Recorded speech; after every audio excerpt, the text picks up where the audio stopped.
Assalamualaikum warahmatullahi wabarakatuh. Perkenalkan, nama saya Dimas Pratama Putra dari lokal 4B.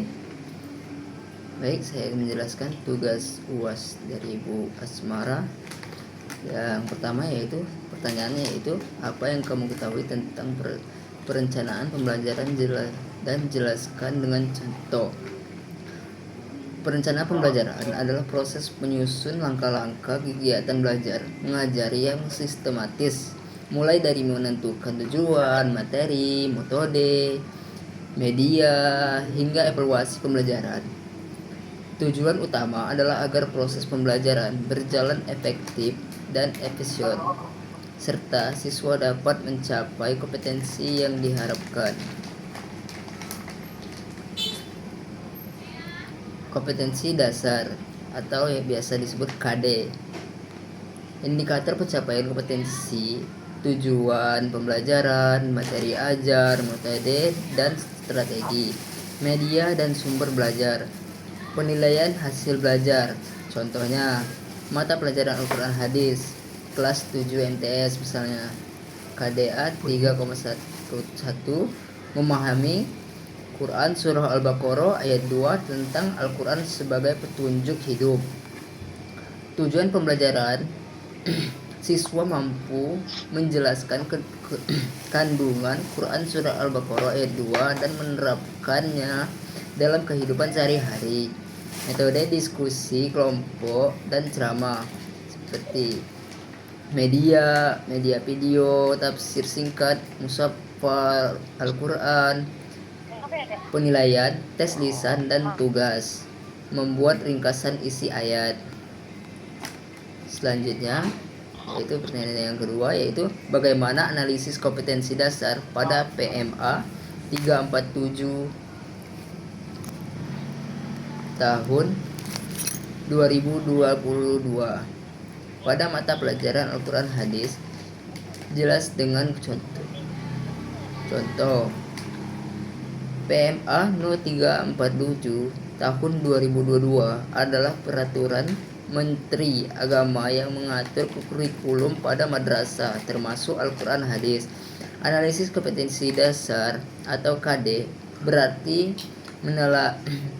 menalai isi tujuan dan cakupan KD agar guru dapat menyusun pembelajaran yang sesuai dengan kebutuhan peserta didik.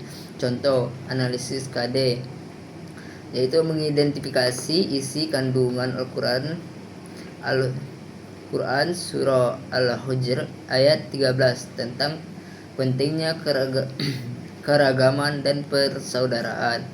Analisis domain kognitif mengidentifikasi berarti mengenal, memahami konsep. Materi, isi kandungan ayat Al-Hujurat ayat 13. Nilai utama toleransi, ukhuwah dan pentingnya perbedaan suku atau ras. Tujuan pembelajaran yang diturunkan siswa dapat menjelaskan makna ayat dan memberikan contoh sikap toleransi dalam kehidupan. Pertanyaan selanjutnya yaitu bagaimana analisis saudara tentang problematika pembelajaran Al-Quran Hadis di madrasah, yaitu dengan ada beberapa problematika yang sering muncul dalam pembelajaran Al-Quran Hadis di madrasah, antara lain yaitu yang pertama, kurangnya minat siswa. Banyak siswa menganggap mata pelajaran ini membosankan karena metode pengajaran kurang variatif. Contohnya, guru hanya ceramah dan menyuruh hafalan tanpa melibatkan diskusi atau media pembelajaran interaktif. Yang kedua, kemampuan baca tulis Al-Quran yang rendah. Sebagian siswa belum lancar membaca huruf hijaiyah sehingga kesulitan memahami ayat atau hadis. Contoh, ketika membaca Quran Surah Al-Baqarah ayat 2, siswa tidak membacanya dengan lancar dan benar. Yang ketiga, kurangnya media pembelajaran digital seperti pembelajaran sering hanya mengandalkan buku teks tanpa multimedia yang dapat menarik perhatian siswa. Contohnya, tidak adanya video, infokus, audio, ataupun aplikasi yang mendukung pembelajaran ayat atau hadis secara kontekstual. Yang keempat yaitu terbatasnya waktu pembelajaran. Jadwal pelajaran yang singkat membuat materi hanya disampaikan secara terburu-buru.